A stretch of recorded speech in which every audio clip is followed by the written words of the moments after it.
Salut à tous, j'espère que tout le monde va bien. On se retrouve aujourd'hui pour la market update sur BTC, le Forex et le Gold. Donc on va commencer ici, comme ça on a les niveaux, ok carré. Donc sur BTC, actuellement on est en train de monter au calme. Donc je vous ai rajouté les nouveaux niveaux. Là en cas de retrait, de repli, par exemple là on a SFP le high. Si jamais on venait SFP les lows, on a 28 475, c'est le nouveau endpoint qui a été créé. Donc ce que je vois, c'est deux possibilités. Je vais faire simple et efficace aujourd'hui parce que j'ai pas trop le temps. Donc, possibilité pour aujourd'hui sur BTC, retour sur NPOC avant de retourner sur Weekly plus Daily, ou bien retour sur Weekly, Daily avant de potentiellement retourner sur NPOC. Voilà ce que j'attends. Là, tout de suite, j'ai des niveaux au-dessus et en dessous. Tant qu'on tape pas là ou là, ça sert à rien de prendre quoi que ce soit sur le BTC, il va vous secouer dans tous les sens. Ok les gars? Donc, très simple, attendre que ça tape le NPOC ou les supports au-dessus. Pas d'autre choix. Donc là, on a la même chose, on a une descente. Ici, on a eu un shosh. Donc le problème, c'est qu'on a eu un shosh et du coup, ben, ma nouvelle POI pour shorter, elle était là, au-dessus de la liquidité, d'accord? Qu'est-ce qu'on a fait? On est venu dedans, on a créé des high égales et on a commencé à drop. Donc pour l'instant, le drop, il n'a pas été chercher des zones critiques. On est toujours en train de retracer cette même leg, donc on pourrait carrément aller plus haut ensuite, si on va pas en dessous. Mais pour le moment, on ne sait pas trop où ça va aller. Donc, ce qu'on va faire, c'est qu'on va regarder où sont les daily levels, tout simplement.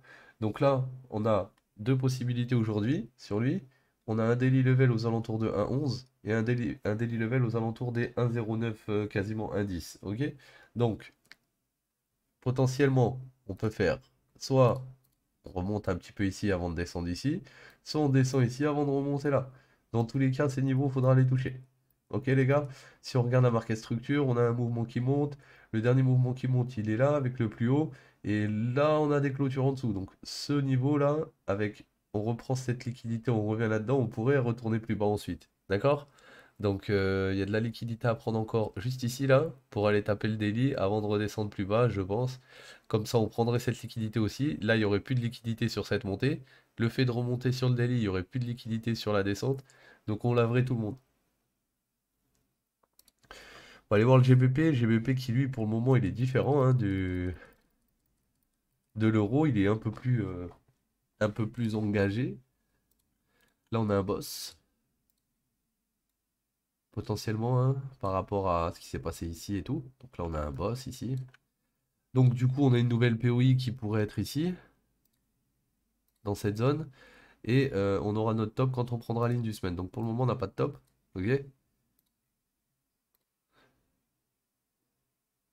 Et on verra au moment où ça va retracer. Donc là, ce que j'aimerais bien voir sur lui, ce serait potentiellement un retour ici. Là, tout de suite, ça serait bien. Comme ça, on prend l'IDM, on vient dans la POI, on repart plus haut un coup. Ou sinon, on revient sous l'Engineer Liquidity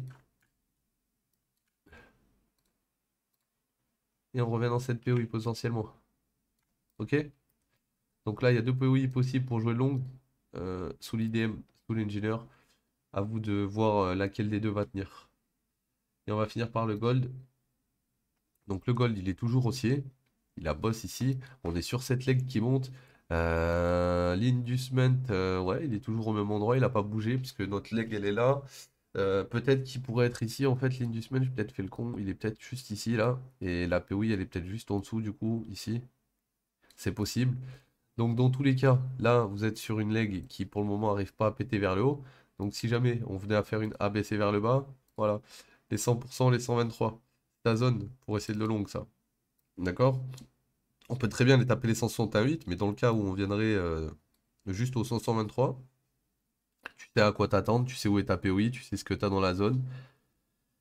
Donc tu peux anticiper et te dire on va d'abord aller là avant d'aller faire quoi que ce soit. Et si jamais on casse au-dessus, attention, parce que du coup, faudra voir s'il n'y a pas un short. Mais là, pour le moment, dans l'état actuel des choses, le gold, il a boss, il part d'ici le mouvement et on n'a rien retracé encore sous les lots à part ici. Donc là on a un boss ici valide. Et donc potentiellement si là j'ai un boss valide, ici c'est ma POI, ici c'est mon top. Là c'était mon ancienne POI, ici c'est mon ancien top. Là c'est la prise de liquidité qu'on a eu avant de repartir plus haut. Donc ouais c'est un boss. Donc ouais la POI que je vous ai mis c'est le bas en plus de la leg. Donc Il y a beaucoup de chances que ça réagisse là-dedans si jamais ça revient dedans. Ok les gars? Donc voilà, c'était la Market Update d'aujourd'hui. J'espère qu'elle vous aura aidé un petit peu. Moi je vous dis à demain. Peut-être pas à demain parce qu'on est vendredi, donc ça sera à lundi. Prenez soin de vous les mecs, et puis on se dit à la semaine pro.